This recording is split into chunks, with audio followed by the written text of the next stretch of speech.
İnşallah bugün Roblox Hello Neighbor oynayıram. Prosta çözümləri hamımız onlar çözür. Prosta mən heç nə çözə bilmədim də. Buradan oraya atlamışam prosta. Gəlmişəm bura. Buradan aşağı atlamışam. Prosta başqa nə lazımdı onu bilmirəm. Prosta. Ay otomatik. Canım uşaqlar 5 dəqiqə gəliyor. Otomatikəm mən.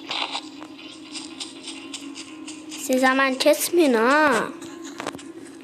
Çünkü bu videoda Hello Neighbor oynuyor. Hello Neighbor 3. Attı kardeş attı. Ola. Şöyle Roblox böyle. Bunu ben de. Telefon. Arkadaş güzel. O şöyle bak bunu sonra insan doy 5 atsalar lazım. Ama doyandı daha akar. Ona göre en yaxşı söndürüp yandırmaktır.